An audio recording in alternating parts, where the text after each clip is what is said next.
আসসালামু আলাইকুম। সবাই কেমন আছেন? আলহামদুলিল্লাহ, আপনাদের দোয়ায় আমি ভালো আছি। ও পরিশ্রম পরিশ্রম একটা জিনিস যেটা নাকি সবাই করতে জানে না। কেননা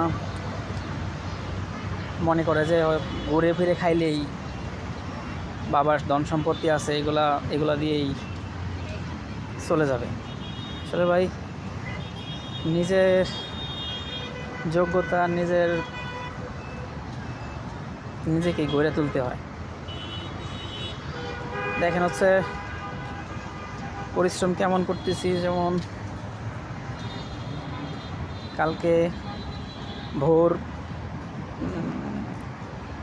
8টা বাজে উঠে একটা ট্রেনিংয়ে আসছিলাম।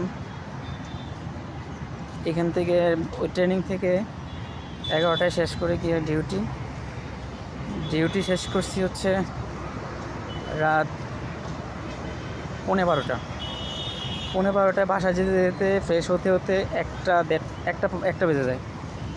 একটার পরে বিছানায় শুইলেই ঘুম চলে আসে না। ঘুম আসতে আর অনেক সময় লাগছে। তো অ্যাভারেজ আমার মনে হয় না আমি 5 ঘন্টা ঘুমাইছি। কেননা আবার সকাল 7টায় ঘুম থেকে উঠতে হয়েছে। উঠা আবার ট্রেনিংয়ে আসছি, একটা কাজ শিখতেছি আর কি। দেখি আল্লাহ রিজিকের ব্যবস্থা করে কিনা। তো দোয়া করবেন আমার জন্য সবাই, আমিও সবার জন্য দোয়া করি। সবাই ভালো থাকবেন। আসসালামু আলাইকুম।